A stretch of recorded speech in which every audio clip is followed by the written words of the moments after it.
Hi, this is a short introduction to business models. I'm Suhit Anantula. A business model describes the rationale how an organization creates, delivers, and captures value. And the focus should always be on value creation. A lot of people make the mistake that a business model means it's about money. That's totally wrong. It's about value. The business model canvas is a great way to capture and understand how we create, deliver, and capture value. So let's look at the business model canvas. The business model canvas consists of 9 building blocks. The first one is the customer segment. The customer segment building block is, is about starting with the customers and who they are and who you want to target.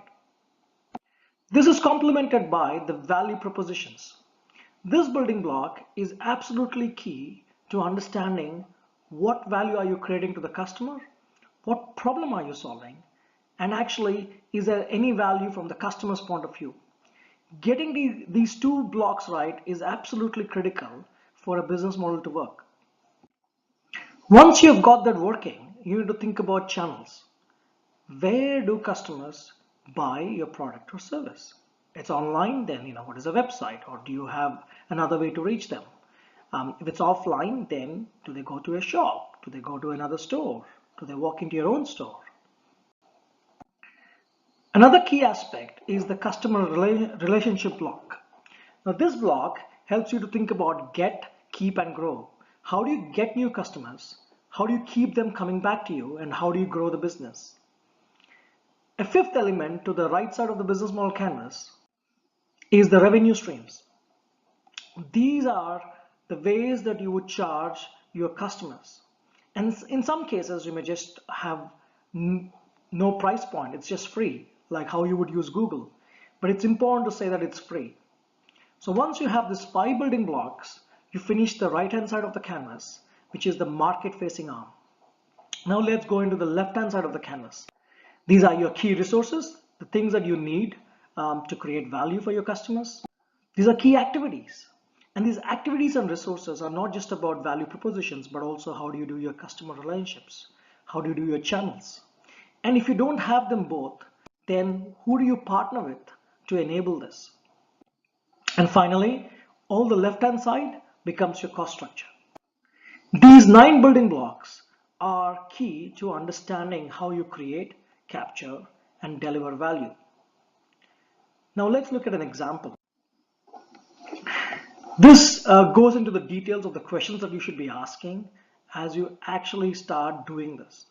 There's a whole range of ways you can do this, but let's look at one example to help us understand this. Let's look at Nespresso. As we know, George Clooney is a big ambassador for Nespresso. But why is George Clooney selling coffee? And why did Nespresso pick George Clooney? As we all know, Nespresso sells coffee, and it sells to key customer segments. It sells to people at home and also at offices. The way we reach and buy Nespresso products are online, or you go to the Nespresso store. And this is absolutely important. The Nespresso store is where you actually buy the product. You don't buy it from a supermarket, because that experience that you have connects back to why they sell as a premium brand and goes back to George Clooney as a starting point. You're also part of an Nespresso club. Now this club is, of course, like any other membership club, but the value of this club is the data that Nespresso uses. What did you buy? When did you buy? What kind of flavor do you like? How much intensity do you like? When you come back next time, what can we provide you? If there's a new intensity or a new flavor, how can we support them? These new data-driven business models are absolutely critical. And now when you finally come back to revenue streams, you see that Nespresso has 2 critical revenue streams. One is the machine that they sell, and 2 are the pods. But as we all know, the pods make more money than the machine. And this is a very critical thing to understand in the larger picture. You see, this same business model and the revenue stream aspect has been captured and learned over 100 years. The first time this was actually done was by Gillette. This idea that you sell a razor at cost or even at a loss and make money on blades. And that was critical to the success of the Gillette razor. Almost 50 years later, Xerox invented the Xerox machine and they sold it for many years to businesses and didn't succeed. And then they thought about the razor blade model and said, what if we charge per paper? And that was the starting point of a fantastic new business model. And you fast forward 30, 35 years and you see that Nespresso was formed. But see, when Nespresso was formed, it was trying to sell a large machine to offices. And for 10 years, it struggled. It was not the kind of business that we know it was. But someone figured out that what if we change the business model? So Nespresso started in Switzerland, a Nespresso store, focused on retail market, go to the B2C market, and change the proposition where they sell the machine at cost and then give the pots at a higher cost. They put George Clooney up, scaled, and then we see what happened. As you can see that these are patterns that go across the entire industries.